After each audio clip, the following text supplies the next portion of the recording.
Today on UI7 Newsbreak. Dialogue about Chief Illini Wick continues after the UI Senate rejects Jay Rosenstein's resolution to ban chief appearances.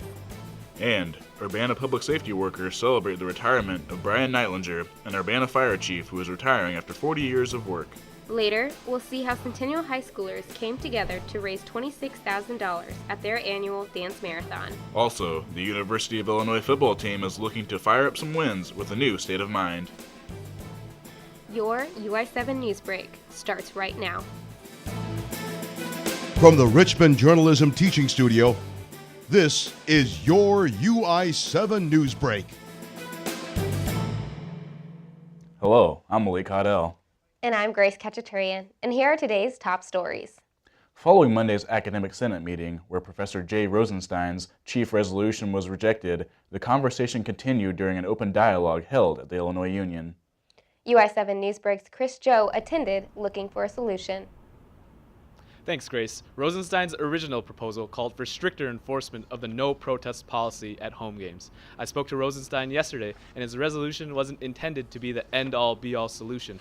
The Senate did end up passing new protest policies, but that didn't stop folks from attending and providing their input. On Tuesday, a charrette on Native American imagery was hosted at the Union. It was intended to be a forum where people could exchange ideas regarding the polarizing mascot. The charrette comes on the heels of the Academic Senate meeting where Professor Jay Rosenstein's resolution concerning Chief Illini Wick was opposed.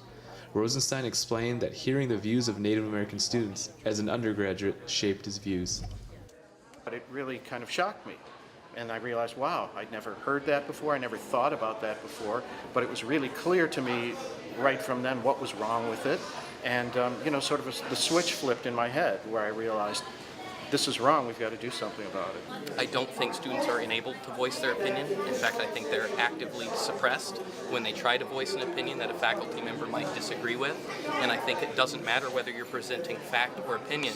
If someone disagrees with it, it disturbs me that the auto response seems to be violent. Behind me is a timeline of Native American imagery at the U of I. This was just one of the stations at the charrette where attendees were encouraged to fill in the blanks. Event organizer Rusty Barcelo acknowledged the unrelenting nature of the efforts to educate. It'll be an ongoing process. This isn't going to be resolved in a semester or even a year. It needs to be an ongoing kind of conversation so that we all have the same information. Despite not getting his resolution passed, Rosenstein expects Chancellor Robert J. Jones to act, putting the issue to rest. My hope is that he's going to follow through with that, and certainly in the fall I'm going to hold him to that. And then we'll see what that policy says. Will that policy allow an unauthorized chief to continue to appear, or will somehow that policy not? And either way, I think it's a win for what I was trying to do, because what the university's been doing all along is just sort of turning a blind eye. In Champaign, I'm Chris Joe, UI7 Newsbreak. University officials say that new training in the Me Too movement has spurred a recent rise in reports of employee sexual misconduct. In both 2017 and 16, the university's Office of Diversity, Equity, and Access saw about 50 sexual conduct cases involving faculty, staff, or student employees. This is almost a 100% increase from what the Office of Diversity, Equity, and Access saw in 2014. Some of the reported incidents involve sexual or gender-based harassment, dating violence, stalking, and sexual assaults. The News-Gazette broke the news after obtaining university data. ODEA Director Heidi Johnson told the News-Gazette that this year's caseload is already bigger. She says the Me Too coverage has led to employees asking for more harassment training. She told the News-Gazette, "We've received a lot of requests for training just this year. Based on what's happening in the media, people feel like they can come forward now, where previously they didn't feel like they could because they didn't have their support." This data is separate from the student-to-student complaints, which the campus Title IX office handles. Urbana Fire Chief Brian Neitlinger has finished his tenure with the city after 25 years of paid service. He began firefighting as a volunteer cadet when he was a senior at Catlin High School in 1977. His walkout ceremony was held at the station Monday. First test I took for a fire department was at the University of Illinois. I felt like I won the lottery when I became a paid firefighter. Each step of this journey has been something new and unexpected. There's a camaraderie in the firehouse. The way they interact with each other, it's almost like three different families. Small world. A firefighter will experience more trauma in a week than most people do in their whole lives. You see things that get burned into your memory. It's going to be for a pickup truck that T-boned a car. When people call 911, it's the worst day in their lives, and you're responding to make it better. I got my nickname on my very first day on duty. He's like, wasn't that your name? I've been through 3 recruiting processes. And when you recruit people, you're recruiting people that have emotional intelligence, emotional maturity, that know how to talk to and get along with people, and additionally who have some good mechanical aptitude. Oh, you got big shoes to fill then. I would like to see stronger relationships built between fire companies and the schools. Primarily our education effort is now done by our fire marshal, but I would like to get our fire companies, see them in the schools more. Now, and it's not going to be stormy. Some kids are in scary situations. They need the comfort of knowing that the public safety people in the city are there for them. What your parents say when they say get them involved as far as doing things instead of just listening to us talk. So they come in and it's already a very inviting atmosphere. Once I have their attention, then I can teach them. We have a philosophy that if you tell me, I'll forget. If you teach me, I'll remember. But if you involve me, I will learn. Okay, I'd now like to welcome the Honorable Mayor Diane Marlin to the podium for the reading of the proclamation. You know, we were friends before he became my boss. He's like my brother from another mother of another color. Let God run the play, and you just go along. That's my time. I thank you for yours. Thank you, Chief Natalie. This fire department is in experienced and dedicated hands. We have extremely strong divisions.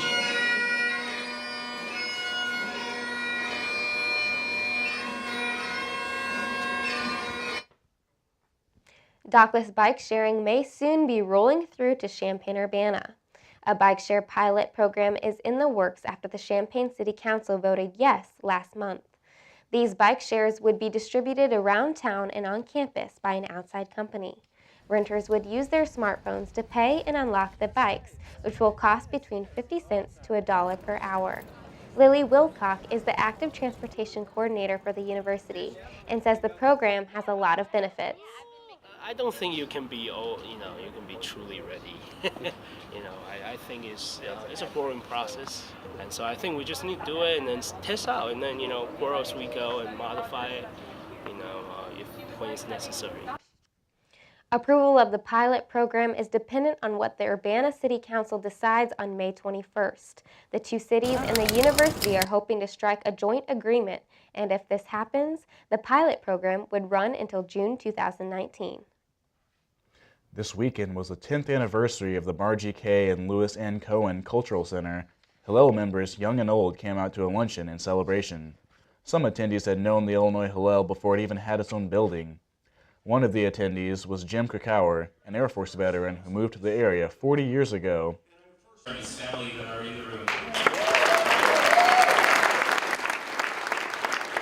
think that a building is only valuable by the people that are in it. And the people that are in it are the best quality and the best talented. And we've never had a better organization, a better group of management than we have today. Krakauer said that he has met lifelong friends at Hillel, and that has been a pivotal part of his life. We got some storms coming our way. We have our weather person, Nicole Chance, outside live in Urbana. Thanks, Grace. As you can see, it is an absolutely gorgeous day outside here. And even though we are expected to see some scattered thunderstorms and showers into the night and into tomorrow and the rest of the week, it's going to be perfect weather to enjoy this gorgeous day and put on some sunglasses and enjoy the sun. If we take a look at our Fastcast right now, you can see it's 69 degrees right now. It is partly cloudy, and you can see that my hair has been blowing in the wind somewhat, with the wind coming out of the south-southwest at about 15 miles per hour. Back to you guys in the studio. When we return, we look at how local movie theaters prepped themselves for Marvel's Infinity War film. We also look at the record-setting marathon dance by Centennial High School students. Stay tuned, we'll be right back. Everything starts out small. The things that hurt us, they all start from somewhere.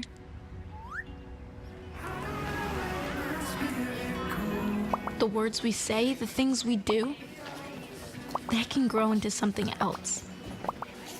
What was small and innocent can become big and sometimes scary. All it takes is one comment, one picture, one video for something to catch fire. But a big problem doesn't need a big response. Not at first. Even if we don't know what to say, the eye emoji can be that first step we take. Let's all pledge to take that first small step together and change the world in a big way. I'm a witness, and so are you.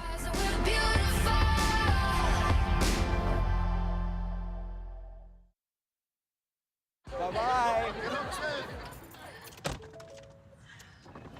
Hi. Hoping for a crisp breeze to help keep you alert.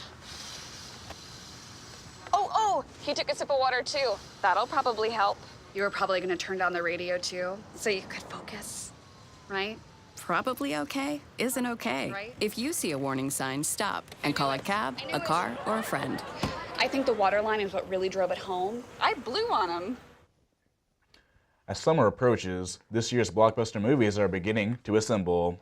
This past weekend, Avengers: Infinity War made its debut with success worthy of the Mad Titan himself. It's already breaking box office records with scores of people ready to gaze at the dreamy Chris Hemsworth. But with big premieres comes plenty of extra work for movie theaters. So Voice 16 IMAX manager Ben Lehman said that they have done their fair share of preparation and are excited for the event. 8 theaters, which is basically half our theaters, what is half our theaters for this weekend. And I think each day, I counted earlier, we have close to 25 showtimes, separate showtimes for Avengers. So we just make sure we have a lot of everything to kind of cover all the bases. Champaign-Urbana's Independent Media Center kicks off its annual May Day event this weekend on Friday, April 4th at 6 p.m.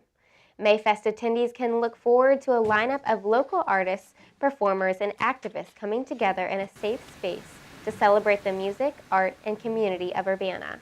The weekend is scheduled to start with a visual art showcase, DJ, and spoken word artists, then end up with a pop-up bar opening when the night hits. Saturday's events include radical Zion workshops, multimedia collaborations with quantum physicists, and an album release party to close.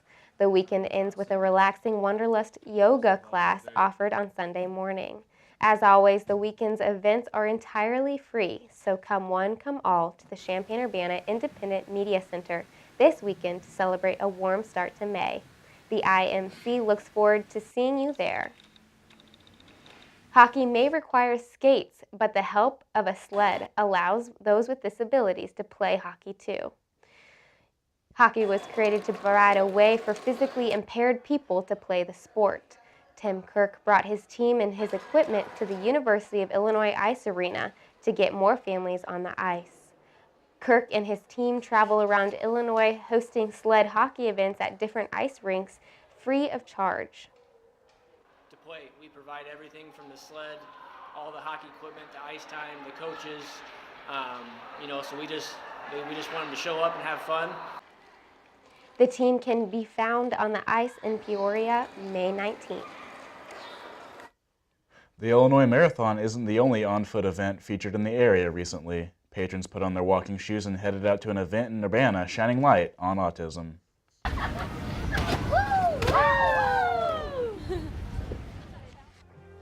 A bright sunshiny day. Fun activities. Music. There's a lot going on here, and it's all in the name of autism. The CU Autism Network annual walk has been going on for years. Diane Ducey and her son, Aiden Anderson, have become a common sight at the event. And we've been to all of them, haven't we? Yes, we have. And Parkland College is where it all started, and we were a part of it then, playing music and helping direct people the right way. But even with all the spectacle around, there's one aspect that really draws Anderson into the event. There you go. That's what I wanted. Well, this horse may be too small for me to ride, but it's definitely an attraction here at the CU Autism Network 9th Annual Walk-in Resource Fair. Anderson doesn't care so much for the games. He wants to see the animals. CU Autism Network's Cheryl McKibben loves seeing all the patrons getting to do their own thing. It's a very welcoming environment for them. Sometimes children with autism in environments, they get judging looks and attitudes, but here everybody is accepted. Autism is not uncommon. And so, I don't know where we're... Anderson and his mom hope the world outside the event can become more informed. 1 in 68 kids these days diagnosed with autism, so it's something that we all should pay attention to, but everybody is feeling the love today. The event might be a walk, but the purpose is to start a talk. In Urbana, Molly Caudell, UI7 Newsbreak. Ow! Switching out our walking shoes for dancing shoes, local high school students got to celebrate a year of making miracles for pediatric patients. Centennial High School students hosted their 7th annual dance marathon, raising a school record of over $26,000 for St. John's Children's Hospital. The stars of the night are not the students, but past and present pediatric patients, the Miracle Kids. One star of the evening was Miracle Child's Brianna Black. Brianna's mom, Judy Black, says students are doing much more than just raising money. They are learning the impact they can have in their school and community despite their age. It's important for high schoolers because I think sometimes maybe they feel like because they are teenagers, they're not making a difference. And they are making a difference, and they can make a difference. Black's daughter, Brianna, was born with a respiratory problem that other health issues builded upon. Black says this event is so much more than just dancing. She believes it is cultivating a hope that is flooding the community, reaching the families at St. John's Children's Hospital. You guys are giving kids like Levi a chance. And even changing Centennial one student at a time. These high schoolers have realized the impact they can have not only on their community, but their high school. So let's dance. Okay, so students come together, all 50 exec members, and we just raised $26,000 by ourselves. Like, high schoolers can do pretty amazing things. It's all for kids like Brianna. Keep miracles in motion. Keep making impossibles possible. And know that you're making those, that you are a miracle motion as well. As many students say, #FTK, to commemorate the hope they are spreading for the kids. In Champaign, I'm Grace Cacciaturian, UI7 Newsbreak. After the break, we will see how this year's fluctuating weather has affected our crops. Then, UI7 Newsbreak's weather woman, Nicole Chance, lets us know our local and national weather.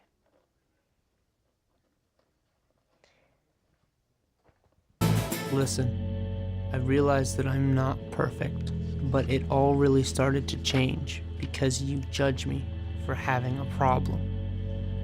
No one is going to know that I need help. I need help.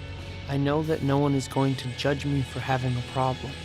I realize that I'm not perfect, but it all really started to change because you listen.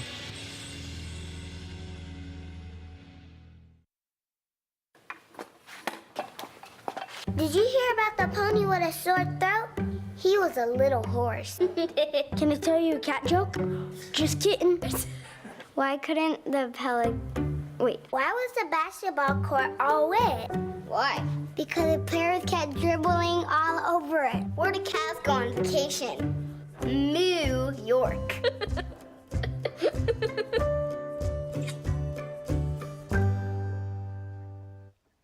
Despite a cold, wet start to spring, this year's planting season is finally underway for Illinois farmers. After one of the coldest Aprils on record, farmers are looking forward to what is forecasted to be a warmer May after cold soil temperatures have delayed most farmers from even thinking about getting into the field. Planters will be out in full force this week, in the Illinois State Police District 10 in Pasodum reminds drivers to use caution and be patient when following large equipment on the road.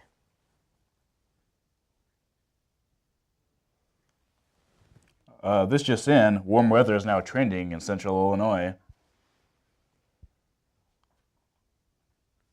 UI7 Nicole Chance has more with our forecast. So we've seen some warm temperatures throughout the week, and we're going to see if that's going to be expected to continue later on into the end of this week and into the weekend. We take a look at our local temperatures right now. Currently, you can see we have some local temperatures in the 70s. In Rantoul, it's about 71. And in Springfield, it's about 72 degrees right now. And those warmer temperatures are expected to bring in some scattered showers and thunderstorms. And we're going to see if that's going to affect the Champaign-Urbana area. However, if you take a look at our Midwest temperatures right now, you can see that there's obviously been a warm up from yesterday, about 10 degrees in every area in the Midwest to be exact. If you take a look at Kansas City right now, it's currently at 69 degrees. Paducah, we're at about 70 degrees. And in Louisville, Kentucky, we're sitting at about 72 degrees right now. If we take a look at our national temperatures, you'll see obviously in the western part of the nation, there has been a huge cool down. For instance, in Seattle, it's about 45 degrees right now. In Helena, Montana, it's about 37 degrees. And if you take a look at Denver, Colorado, it's about 47 degrees. However, on the eastern side of the nation, you can definitely see that the temperatures have increasingly warmed up. In Cleveland, it's about 75 degrees right now. Miami, it's about 78. If you take a look here in New York City, it's about 72 degrees. We're going to look at what tonight and tomorrow is going to bring us in the Champaign-Urbana area, and we are expected to see some scattered showers and thunderstorms throughout the night tonight with a low of 67 and winds coming out of the south-southwest at about 14 miles an hour.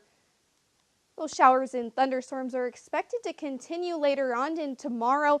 We're expected to see higher chances of thunderstorms and showers throughout the day tomorrow with a high of 76 and wind coming out of the southwest at about 15 miles an hour. Now, if we go ahead and take a look at our 5-day forecast here, today it's going to be partly cloudy with a high of 82 and a low of 68. Thursday, as I've said before, we are going to see those scattered showers and thunderstorms with a high of 76 and a low of 66. Friday is also going to be partly cloudy with a high of 76 and a low of 72. And into the weekend on Saturday, we'll see a high of 79 and a low of 55. And then on Sunday, we'll see mostly cloudy with a high of 75 and a low of 47, with a scattered shower possibly going to be sprinkled in there. So guys, it is really refreshing to know that we do have some warmer temperatures after this really cold April that we had. Actually, it is one of the coldest Aprils on record, and weather records go back about 120 years. Well, Nicole, I hope the warm weather stays on. I'm ready to get my floaties out and hop in the pool. Thanks for the weather update. And live on set, we have Stephen Cohn to talk about how lit the Illini football team is. Yeah, Grace, it might only be May 2nd, but people are excited about Illinois football. A little bit of a change than it's been in the past. Also, Illinois baseball beat Southern Illinois last night, and also a new way to track runners during the Illinois Marathon. All that next. Stay tuned here on UI7 Newsbreak.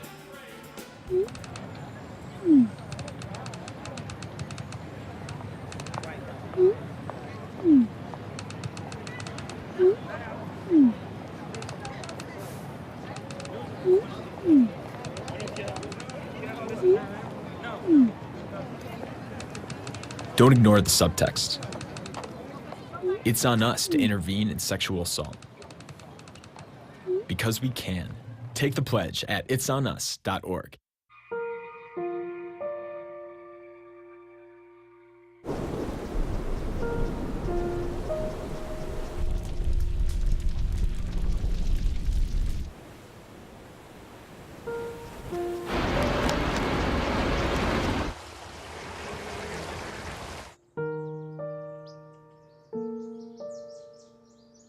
Don't wait. Communicate. Make your emergency plan today.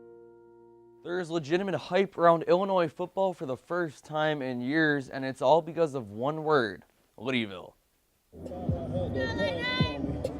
After a few down seasons, Illinois football is finally lit. Liddyville, that is, a phrase coined by Illinois running backs coach Thad Ward as the Illini look to enter a new winning era. This is the place to be. Liddyville is simply a state of mind, all right, where everything's lit, where we have a good time, we have fun, but we do our job. This is a great place to be. Champaign, Urbana, Liddyville, the University of Illinois. It's a great time. Illinois has won 5 total games over Lovie Smith's first 2 seasons as the head coach in Champaign, and the Illini are looking to build the program. The dividends are already paying off in Ward's Liddyville with a top 30 recruiting class in 2019, including 5-star quarterback Isaiah Williams. And Liddyville just isn't some random phrase on Twitter and social media anymore. It's becoming actual merchandise for several local retailers. Local stores like Game Day Spirits are now selling Liddyville merchandise, proof that fans like Jeff Goldberg are now buying into Ward's vision. I played football here, so I kind of keep up on that stuff. My understanding is that Liddyville means great place to be, great town, something like that. And it is. I raised my family here. It is a great place to be. While it may not have been evident at a sparsely attended spring game in April, Ward is thankful that some fans and recruits are beginning to buy into Liddyville. Man, I'm gonna be honest, it's beyond me, man. I just been told they sold out of everything already. It's just everybody's included with it. The players, our head coach, our administration, everybody's. It's been crazy, to be honest with you. In Champaign, I'm Stephen Cohn, UI7 Newsbreak. Outside of Memorial Stadium, construction on the new Football Performance Center is underway. The practice building is estimated at approximately $80 million, and it comes on the heels of the 2-year, $170 million renovation to the State Farm Center that finished 2 years ago. Athletic Director Josh Whitman also announced plans for Demersion Park, an $18 million soccer and track complex, to be fully completed by the 2021 season. The recent investments highlight the university's aim of putting a precedent on improving its athletic facilities. The center broke ground in January and is expected to include a players' lounge as well as offices, a weights room, and much, much more. And Illinois baseball won a midweek non-conference game against Southern Illinois last night 9-1. The Illini's 6 pitchers combined to throw a 2-hitter, and the Illini scored 5 runs in the 5th inning, behind a 3-run home run from left fielder Doran Turchin and a solo shot following Turchin by center fielder Zach Taylor. The Illini added 1 more run later in the game on an RBI single by Turchin, and Joey Gerber closed out the game with 2 strikeouts in the 9th inning. Local St. Joseph Ogden High School hosted varsity cheer tryouts for the upcoming fall semester. Former St. Joe Ogden cheerleader and head coach Jonathan Lackey is approaching his 3rd year of coaching and is ready to take his team to the next level. The boys and girls trying out are required to show off a learned cheer, a stunting sequence, a dance, a jump sequence, flexibility, and of course, tumbling. This may seem like a lot to some, but Lackey says his team is held in high regard and wants to continue this throughout the season by having the best possible team. The Illinois Marathon took place last Saturday with a new feature to make the race better for runners and more enjoyable for their fans in attendance. Marathon participants lined up at the Arc Thursday afternoon to receive tags that can enable their friends and family to track their location during the marathon. It was a lively Saturday at the Illinois Marathon as fans celebrated outside Memorial Stadium as they tracked their runners. Some families, however, used the app as a competitive advantage. Participant Mackenzie Bach breaks down how he and his family used the app to help him make better time. Using the app, my mom was able to track where I was in the race and be able to meet me on the course and hand me a banana every hour to keep my energy levels at their peak levels. The new implementation of the Illinois Marathon app added a new factor to this year's event, making it even more enjoyable. And the Illinois Marathon actually ended in a 2-way tie this year, so if you've ever heard of that. Well, I heard about it this past weekend. Crazy. And that's all we'll have for your UI7 Newsbreak. Thank you for watching. For more of our stories, follow us on Twitter, subscribe to us on YouTube, and like us on Facebook. Until next semester, have a great summer, Illini.